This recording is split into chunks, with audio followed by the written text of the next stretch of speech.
में शुमार है।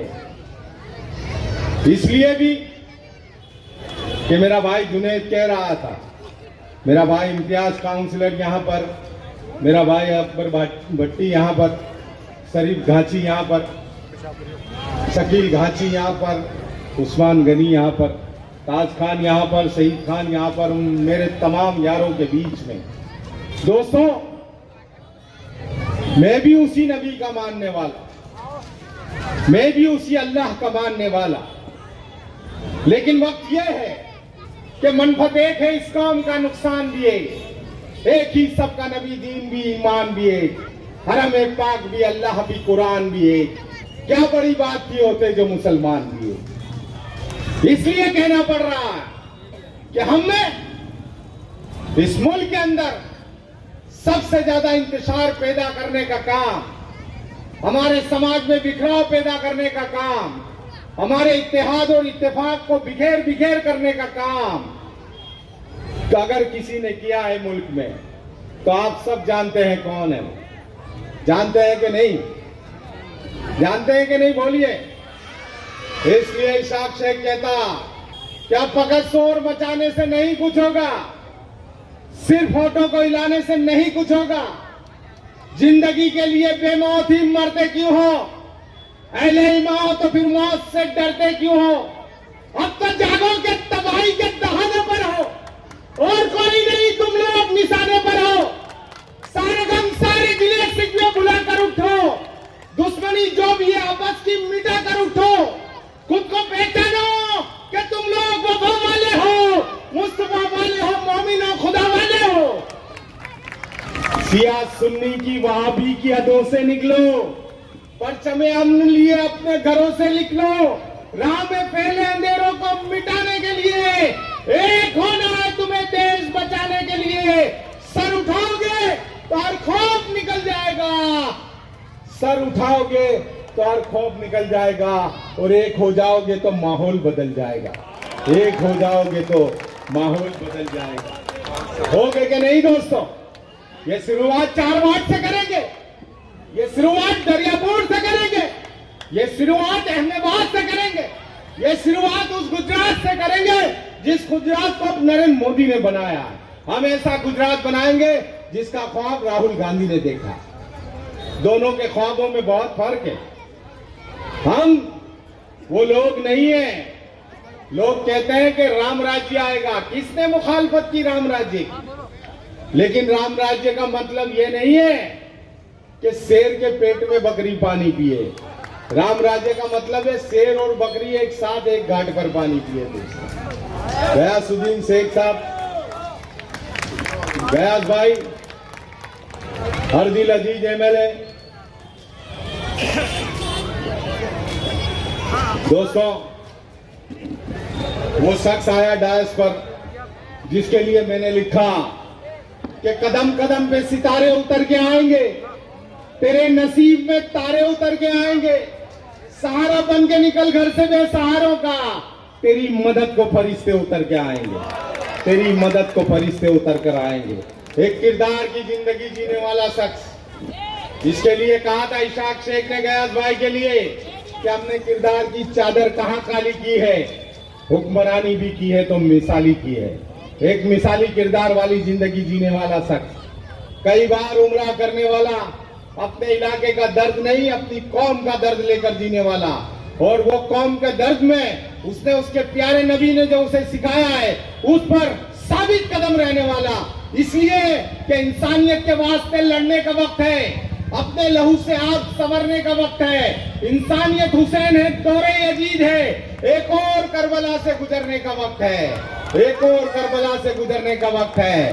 करबला की जमीन ये दर्द देती है हमें, इमाम हुसैन की शहादत ये दर्द देती है हमें कि हम 72 थे ना, तब भी किसी के बाप से नहीं डरे। 313 थे तो किसी के बाप से नहीं डरे। टूटी हुई तलवारों से जालिमों का सामना किया, हर जुल्म का सामना किया। और ये डायस यही है, ये किसी भी यजीद के हाथ में बेट नहीं करेगा। गयासुद्दीन, ये वादा है हमारा इस डायस से। गयासुद्दीन हमेशा इंसानियत के लिए लड़ा है, इंसानियत के लिए लड़ेगा, इंसानियत के लिए जिया है, इंसानियत के लिए जिएगा। तामीर में हूं, तरमीम में हूं, एक खाना एक तकसीम में हूं, हर पल हक की ताजीम में हूं, मैं राहुल जी की टीम में हूं, मैं राहुल जी की टीम में हूं। और गयासुद्दीन ने कहा कि सर फोड़ो मेरा नारा नहीं, मुंह मोड़ो मेरा नारा नहीं, दिल तोड़ो मेरा नारा नहीं, घर छोड़ो मेरा नारा नहीं, जो जोड़े उस स्कीम में हूं, मैं राहुल जी की टीम में हूं, मैं राहुल जी की टीम में हूं। मुझे पीला हरा नहीं दिखता, मुझे सिर्फ तिरंगा दिखता है। तुझे देश प्रेम से क्या मतलब, तुझको बस दंगा दिखता है। तू नफरत के कपड़ों में है, मैं देश प्रेम की थीम में हूं, मैं राहुल जी की टीम में हूं, मैं राहुल जी की टीम में हूं। और कितनी नफरत तू बांटेगा। वडनगर वाले काका का कोई हरगा गुरगा हो तो सुने, मैं नरेंद्र मोदी जी को वडनगर वाले काका कहा करता हूं, क्योंकि उन्होंने कहा था कि मैंने रेलवे स्टेशन पर चाय बेची, आरटीआई की तो मालूम पड़ा कि वडनगर का रेलवे स्टेशन 1971 में बना और मोदी जी 1950 में पैदा हुए। इतना झूठ सिर्फ वडनगर वाले काका ही बोल सकते हैं। बोल सकते हैं कि नहीं दोस्तों? कितनी नफरत तू बांटेगा, यूं थूक के कब तक चाटेगा। मैं भारत की बुनियाद में हूं, मेरा नाम कहां तक काटेगा। मैं छत में हूं, मैं भीम में हूं, मैं राहुल जी की टीम में हूं, मैं राहुल जी की टीम में हूं। दोस्तों नीरो भाई, हमारे हरदिल अजीज काउंसिलर अहमदाबाद शहर का अध्यक्ष हमारे बीच में, जोरदार तालियों से उसका नीरव जी का इस्तेमाल करें। दोस्तों मैं आज अपने तमाम प्रोग्राम को छोड़कर आपके बीच में इसीलिए आया दोस्तों कि हर बार की तरह जब भी चुनाव आता तो गयासुद्दीन शेख को हराने की जो साजिशें हैं वो तेज होने लगती है। और इसीलिए तेज होने लगती है कि अगर गयासुद्दीन शेख को खुदा ना करे हरा दिया गया तो अहमदाबाद शहर नहीं, गुजरात नहीं, जो समाज की एक आवाज है, जो इंसानियत की एक आवाज है, जो उस सदन में गूंजती है जहां जाकर लोग चुप हो जाते हैं, वहां गयासुद्दीन शेख कभी तुम्हारे दर्द को लेकर चुप नहीं हुआ। इसलिए गुजारिश करने आया इशाक शेख, हाथ जोड़कर रिक्वेस्ट करने आया इशाक शेख कि दुख दर्द अपने दिल का किससे कहेगा कौन। आपस में कट मरेंगे तो बाकी रहेगा कौन। और होंगे ना तुम तो हम, होंगे ना तुम तो लाएंगे भाई कहां से हम, और होंगे ना तुम तो फिर तुम्हें भाई कहेगा कौन। हम एक दूसरे आपस में ही लड़ मरे दोस्तों, आपस में ही कट मरे, आपस में ही इंतशार का शिकार हो गए, तो फिर जो नतीजा आएगा वो आज उस नतीजे का इंतजार बीजेपी बड़ी बेसब्री से कर रही है। और वो ये ख्वाब देके बैठी है कि हम विधानसभा को गंगा जल से पवित्र करेंगे। ये तमाम मुस्लिम एमएलए को हराकर और जानते हैं उसकी जिम्मेदारी किन लोगों ने ली है? हमारे ही अपने समाज के लोग, हमारे ही अपने बीच के रहने वाले लोग। उनके इंडिविजुअल मामलों में, इंफरादी मामलों के मामलात हैं, उसे इज्तिमाई नुकसान करने के लिए मैदान में आ गए। गयासुद्दीन हारता है तो समाज का इज्तिमाई नुकसान होता है दोस्तों, और इज्तिमाई नुकसान बड़ा होता है, इंफरादी नुकसान छोटा होता है। आपके साथ उसके मतभेद हो सकते हैं, मनभेद हो सकते हैं गयास भाई के साथ, लेकिन इसका ये मकसद नहीं हो गया कि आप गुजरात से मुसलमानों की क़यादत करने, खत्म करने का जिम्मा अपने कांधे पर ले। ये किसने कहा तुमसे वफादारी नहीं करते? मोहब्बत बांटते हैं हम, अदाकारी नहीं करते। बुरा जब वक्त आता है वतन पर, ए वतन वालों, हम अपनी जान दे देते हैं, गद्दारी नहीं करते। और ये सिखाया, ये दिखाया गयासुद्दीन शेख ने दरियापुर में रहकर, उस विधानसभा में बोलकर कि क्या क़यादत क्या होती है। एक शख्स आए हैदराबाद से, क़यादत की बात करते हैं। अब ये बताइए, जहां पर ऑलरेडी पहले से ही एक सच्चा अच्छा रहनुमा है मुस्लिम समाज के पास, उसको हराकर तुम क़यादत बनाओगे कि क़यादत को खत्म करोगे? ये कौन सा एजेंडा है? ये वही एजेंडा है जो सीआर पाटिल ने पिछले दरवाजे से इन्हें दे रखा। ये उसी एजेंडे पर काम कर रहे हैं। मुस्लिम वोटों को इंतशार में तब्दील कर कर, मुस्लिम वोटों में बिखराव पैदा कर कर, हमारे वोटों को अनटचेबल बनाकर, हमारे वोटों की अहमियत को कम कर कर कोई क़यादत खड़ी कर सकता है क्या?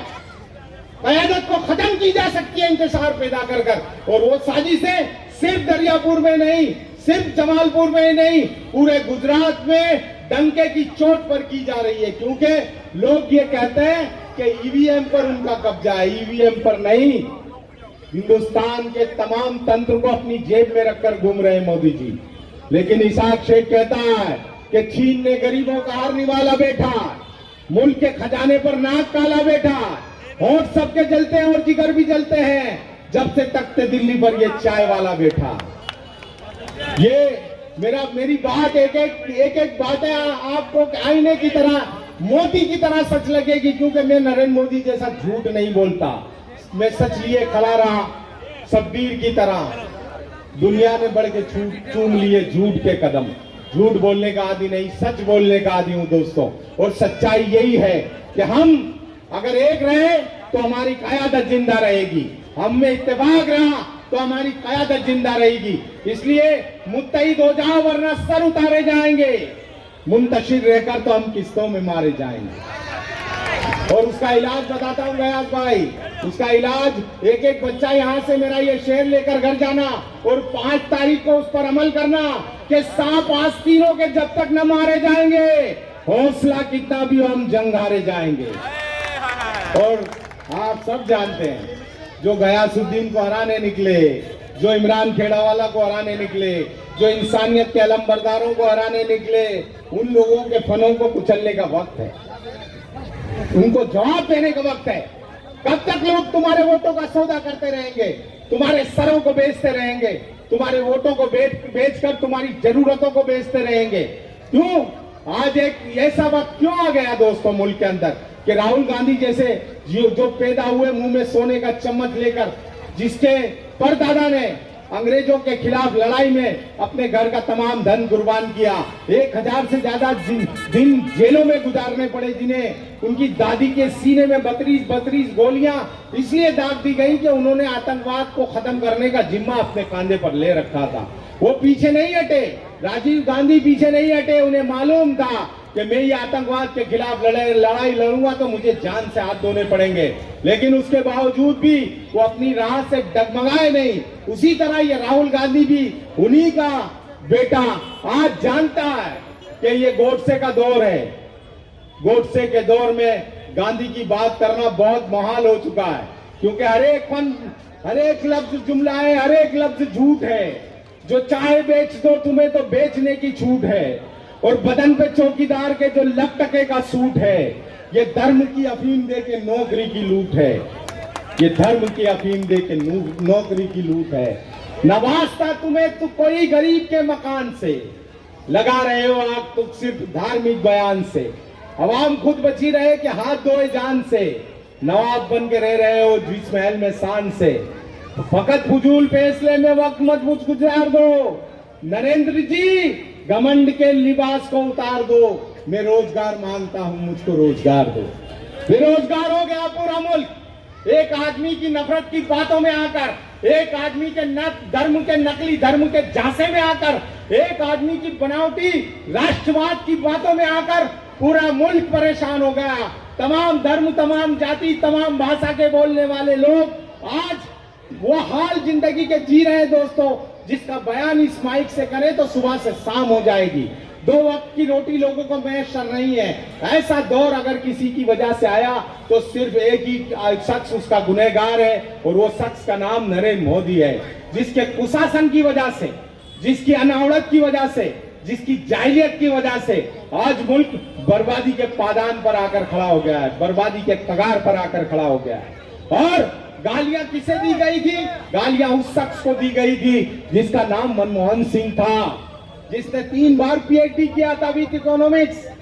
और मनमोहन सिंह की संदूकों में जितनी डिग्रियां हैं ना, नरेंद्र मोदी जी की संदूकों में उतने कपड़े भी नहीं होंगे दोस्त। और ये गुजरात ने जवाब दे दिया।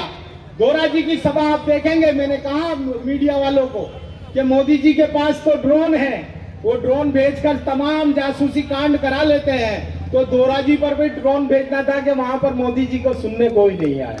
ये दिन आ गई, आपकी मोहब्बतों का नतीजा है, आपकी एकता का नतीजा है, आपकी जागृति का नतीजा है। क्योंकि ये बीमारी गुजरात से उठकर दिल्ली गई है और ये बीमारी का इलाज भी, उसका इलाज करने की जिम्मेदारी भी गुजरात की प्रजा की है।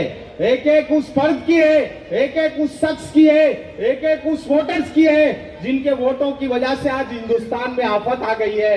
आज हम उसका 2002 में ये बदला लेंगे दोस्तों कि कांग्रेस जो 125 सीटों से जायद जीतने जा रही है उसमें हम सबका भाग होगा, हम सबका हिस्सा होगा, हम सबका वोट होगा और वो वोट इंसानियत के लिए होगा, वो वोट नफरत को मिटाने के लिए होगा, वो वोट भाईचारे को मिटाने, भाईचारे को बनाने के लिए होगा।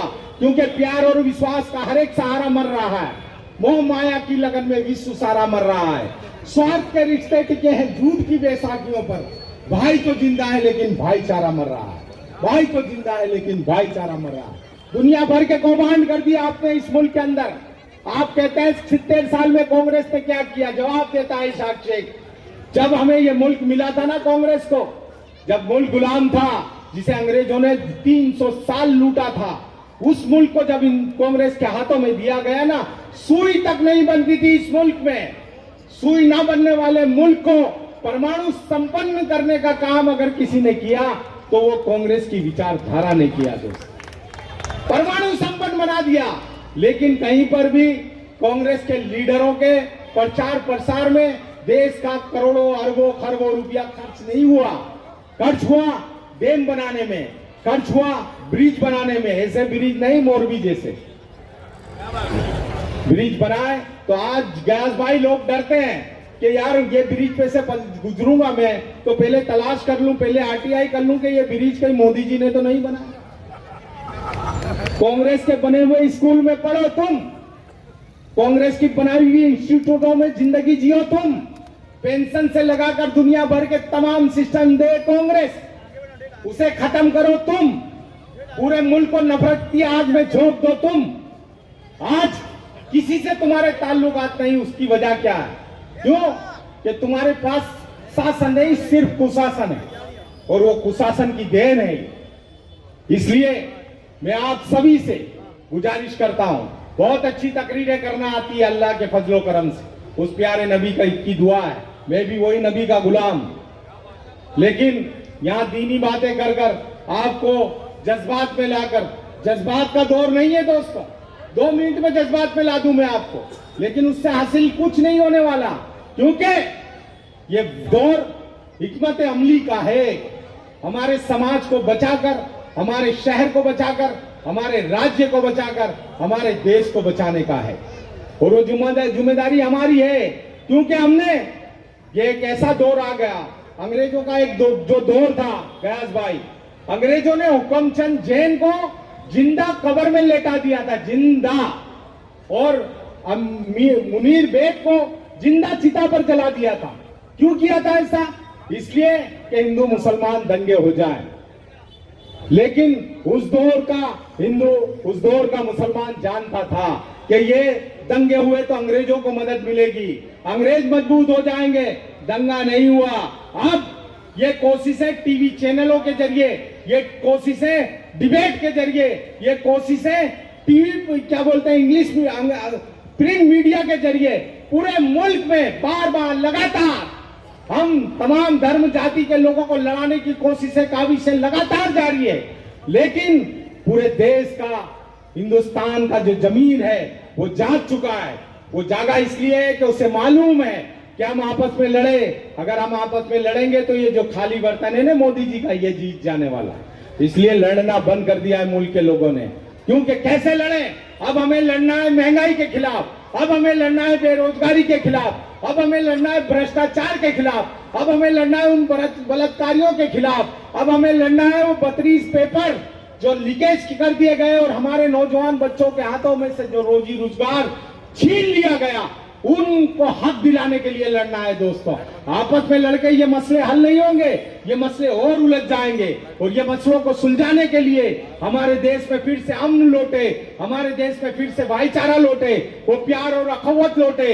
इसलिए हमें आपस में एक होकर अपने आप को भी, अपने शहर को भी, अपने इलाके को भी और अपने देश को बचाने का है।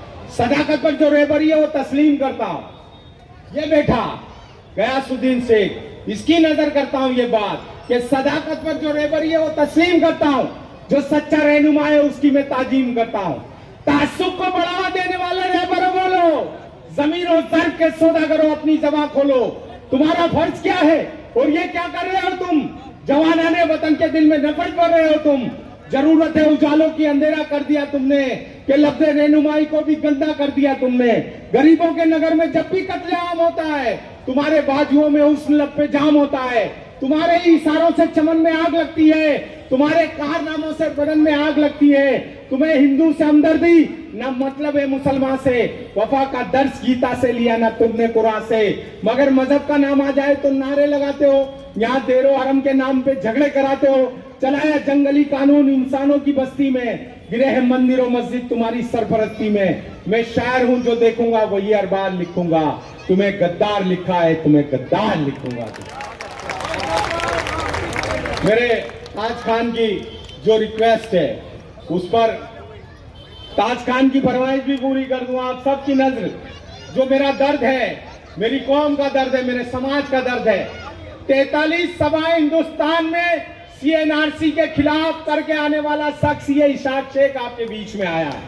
आपके दर्द को मैंने पूरे हिंदुस्तान में गाया, पूरे मुल्क में जाकर जगह जगह। वो मरहूम अहमद पटेल जी की वजह से, ये गयास भाई की दुआओं की वजह से, आप सबकी दुआओं की वजह से, आपके हौसले हिम्मत की वजह से पूरे देश में गाया। और ये गाया है कि सदियों से यहीं पर रहता, जाने कितने दुख सहता, भीगी पलकों से एक बेटा भारत माँ से ये कहता, पुरखे हम सबके गोद में तेरी खाक ओढ़ कर लेटे हैं, माँ हम भी तेरे बेटे, माँ हम भी तेरे बेटे। माँ तेरा आंचल छोड़ के हम 47 में भी नहीं गए, जिन्ना की और सावरकर वाली साजिश में भी नहीं गए। पर तुझको ये सहमे हालात नहीं दिखते हैं माँ, जलते कश्मीर मुंबई और गुजरात नहीं दिखते हैं माँ। माँ जब भी जमा खोले तो हम गद्दार लिख दिए जाते हैं, हर एक हादसे के हम जिम्मेदार लिख दिए जाते हैं। बड़ी जरूरत तब हमने सर पर कफन लपेटे हैं, माँ हम भी तेरे बेटे, माँ हम भी तेरे बेटे हैं। और वडनगर वाले काका को शासन पर देखा तो फिर लिखा इसाक से कि माँ सत्ता पर तूने कैसे अंधे बेरे बैठा है, हम सब की सांसों तक पर भी देखो तो पेरे बैठा है। हर दंगों में तूने देखा किस तरह से काटा गया हमें, नौकरियों से भी देखो तो किस तरह से छाटा गया हमें। हो मुसलमान तो क्या, उसकी जान भी जानी होती है, बेटा कैसा भी हो जाए पर माँ तो माँ ही होती है। तू झांक के दिल में देख जरा, हम कितने दर्द समेटे हैं, माँ हम भी तेरे बेटे हैं। वक्त बहुत हो चुका, अब गयास भाई को, नीरव भाई को सुनना है।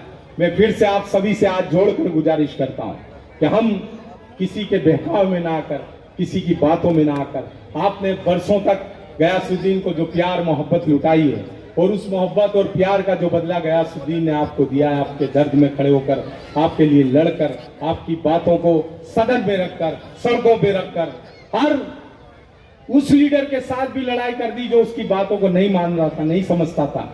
ऐसे शख्स के लिए आना ये मेरा फरीजा था, मेरा फर्ज था। मैंने कोई एहसान नहीं किया, लेकिन आप सब जागते रहे। 5 तारीख तक किसी के बहकावे में नहीं आए। जो लोग लड़ रहे हैं वो भी हमारे अपने ही हैं, लेकिन वो क्या करें, वोट के बाद दोस्ती रहेगी, इलेक्शन के बाद दोस्ती रहेगी, गयासुद्दीन जीतेगा उसके बाद दोस्ती रहेगी। पर आप सभी से आखिर में यही कहकर मैं अपनी बात को खत्म करूंगा कि दंगे कराकर अब वो वफादार हो गया, जो अमन चाहता था वो गद्दार हो गया। इंसाफ की उम्मीद भला क्यों लगाए हो जब मुल्क का वजीर तड़ी पार हो गया। बहुत शुक्रिया, थैंक यू।